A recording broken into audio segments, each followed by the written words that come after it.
चरणों में कोटि कोटि वंदन। माँ पतंजलि योग सूत्र में इसका प्रथम सूत्र है योग चित्त वृत्ति निरोध। इसके बारे में थोड़ा प्रकाश डालिए। क्या आप योग सूत्र पढ़ रही है अभी? अभी मैंने पढ़ा था। अच्छा, तो अभी याद आ गया। हाँ। तो भगवान पतंजलि ने वेदों का सार, वेदों में जो योग की बात बताई है ना, उसी को इकट्ठा करके हमारे सामने एक योग दर्शन रखा है। उसको शेषवर सांख्य बोलते हैं।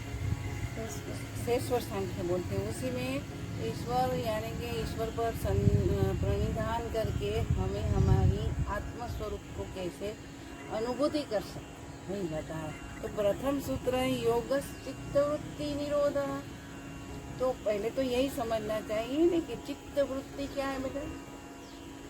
मन में जो वृत्तियाँ उठती है ना, स्मृति है, हमें काम क्रोध लगता है और निद्रा वृत्ति आती है, ये सब वृत्तियाँ हैं। तो वृत्तियाँ कहाँ से आई?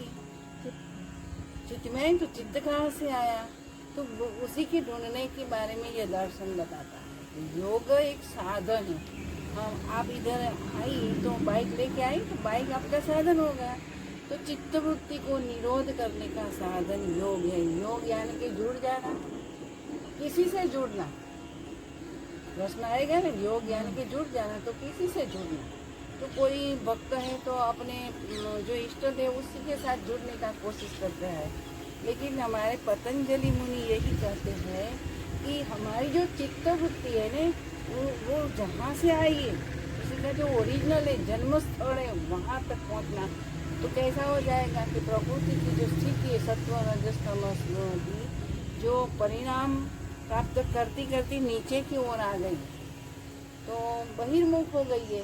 तो चित्तवृत्ति का निरोध कैसे किया जाए, सारे योग सूत्र में यही बताया कि क्यों करना चाहिए कि स्वरूप स्थिति जो हमारी है ना, उसी को प्राप्त करने के लिए। स्वरूप स्थिति ऐसे ही आच्छादित हो गई है किसी से, वृत्तियों से, काम क्रोध लोभ आदि जो निद्रा वृत्ति, खाना, ये सब वृत्ति उसी से आच्छादित हो गई। तो हम हमेशा बहिर्मुख ही रहते हैं। और ये वृत्ति की एक वृत्ति है हमारी अहम वृत्ति।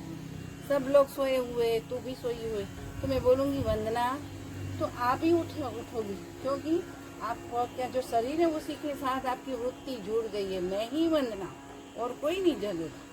तो बात यही, इसी को कैसे हम निरोध करें। तो योगस्थ चित्त वृत्ति में निरोध शब्द समझना लाए। योग तो एक साधन है, जुड़ जाना। जुड़ जाने के लिए हमें क्या करना चाहिए? तो कैसे कहते हैं तो वृत्ति को निरोध करना। तो निरोध शब्द समझना चाहिए।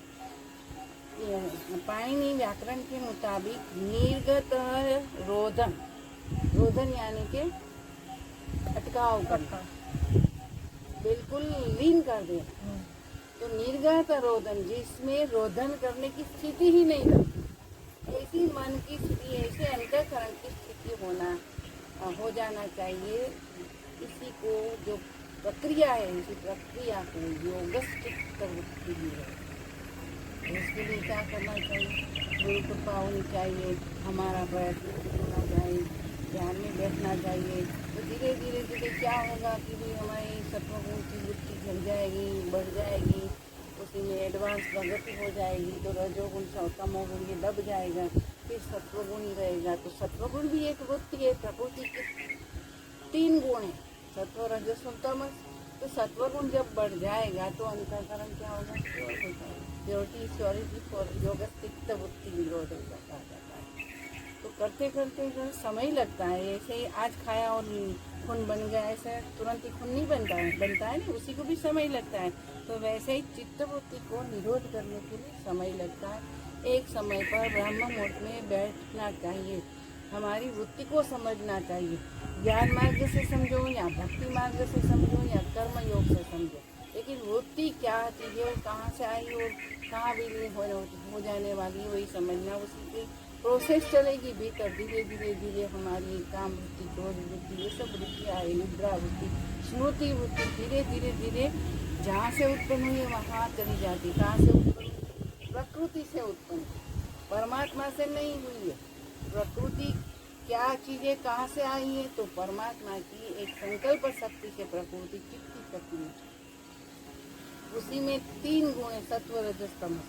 वो इस शरीर में बंध गए अहम वृत्ति के साथ साथ बहिर्मुख हो गए, तो हमें क्या वापिस जाना। आप यहाँ से अपने घर वापिस जाओगी तो हमारा जो ओरिजिनल होम है, घर है, वहाँ जाना है हमें। तो किसी के लिए योग साधन है, तो योग में बैठा यानी कि मेडिटेशन करना। मेडिटेशन तो असल में एक अंतःकरण की स्थिति है। ध्यान, धारणा, समाधि, अष्टांग योग का ये अंतर्गत वो घटक है। तो जैसे साधन करती रहो, साधन कर गुरु कृपा होती है तो साधन में जल्दी प्रगति होती है। साधन करते करते क्या होगा, सत्वगुण बढ़ जाएगा। तो हमारी स्थिति क्या होगी कि जैसे एक खिड़की है, उसी में पर्दा लगा हुआ है, तो उसी के पीछे कुछ है लेकिन हम जज नहीं कर पाते हैं। इसी स्थिति को भी हमें पार करना है। बौद्धिज्म में प्रज्ञा पारमिता का, प्रज्ञा जो उत्पन्न होती है उसी को भी पार कर देना चाहिए। क्यों कि आत्म साक्षात करने के लिए। तो हमें क्या करना है, धीरे धीरे सत्वगुण से ऊपर उठते उठते एक ऐसी इंटरनल स्थिति आ जाती है, उसी को धर्म में समाधि बोलते। जैसे आकाश में बादल छाए हुए हैं तो हमें चंद्र नहीं दिखता, जैसे बादल खिसक जाएगा तो चंद्र अपने प्रत्यक्ष होता है। तो वैसे ही धर्म में समाधि अच्छी है, उसी से क्या होता है, सर्वज्ञता प्राप्त हो। अमेरिका में कहा क्या हो रहा है आप समझ जाओ तुरंत, एक सेकंड में। तो ये धर्म में समाधि को भी छोड़ देना, वो भी एक वृत्ति हमें बांध देती है। क्योंकि हमें अच्छा लगता है ना, हम किसी की बात बता देते हैं, कुछ भविष्यवाणियाँ कर देते, तो लोग हमें क्या करते हैं, हमारा वो प्रशंसा करते हैं। तो हम प्रशंसा से क्या होते हैं, ऊपर उठ जाते हैं, हमने क्या प्राप्त कर लिया। तो उसी से भी तो धर्म में समाधि वो आद्भुत है। स्व प्रतिष्ठानम के लिए, स्व प्रतिष्ठान के लिए स्व यानी कि बीइंगनेस इंग्लिश में बोलते हैं। हम है, अस्ति बोलते हैं संस्कृत में, तो हम है इसी की अनुभूति की आत्म साक्षात्कार। बाकी मैं हूँ यानी कि मैं वंदना हूँ, मैं सुरभि हूँ, मैं नरेंद्र हूँ, मैं उसी में हमारा नाम जुड़ जाता है। वहाँ नाम ठाम कुछ नहीं है, इतना ही हम बोल सकते हैं। वेदों में उसी को नेति कहा जाता है।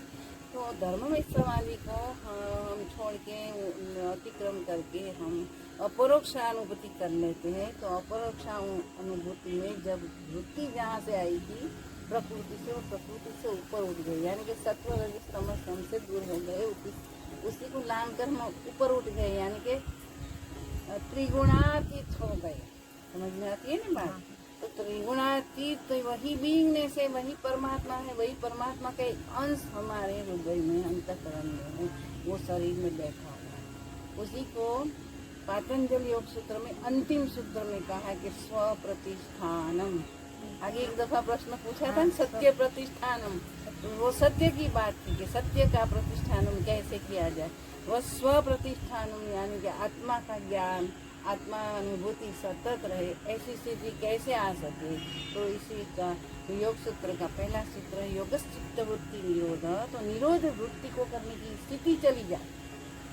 तो प्रथम सूत्र अंतिम सूत्र में उसी का फल देता है कि वृत्ति चली गई, जहाँ से निकली थी वो प्रकृति में विलीन हो गई और सिर्फ परमात्मा यानी कि पुरुष यानी कि आत्मा ही रहता है। तो वो आत्मा इसे इसी शरीर में, इसी अंतःकरण में स्व प्रतिष्ठित हो जाती है। तो आफ्टर ऑल उनकी स्थिति क्या हो जाती है, आनंदमयी, शांतिमय होती है, निजानंद ब्रह्मानंद वही बोलते हैं। तो वही स्व प्रतिष्ठान जो दर्शन बताया है अंतिम सूत्र और प्रथम सूत्र बीच में जो बताया है वो एक प्रोसेस है। प्रोसेस में कई चीज़ें आती है, जैसे कि क्या बोलते हैं लग्न गरिमा, ये सब सिद्धियाँ, वो सिद्धियाँ है लेकिन अड़ती है, आइडिया है, सिद्धि नहीं है, उसी को भी छोड़ दिया। अंतिम में धर्म में समाधि उसको भी छोड़, तब हमें जो आनंद मिलता है यानी कि परमात्मा स्थिति जो उसी का एक अंश इधर बैठ गया है, उसी की अनुभूति है। इसे आत्म साक्षात्कार कहूँ या स्व प्रतिष्ठान, अपनी ही अस्थि में हम स्थिति प्राप्त करें, जैसे बोलते स्व प्रतिष्ठान। समझ में आ गई बात है? ये माता जी प्रत्यक्ष है हमारे साथ, हम तो सब शक्ति के उपासक है। अभी कोई प्रश्न उठेगा तो जरूर मुझे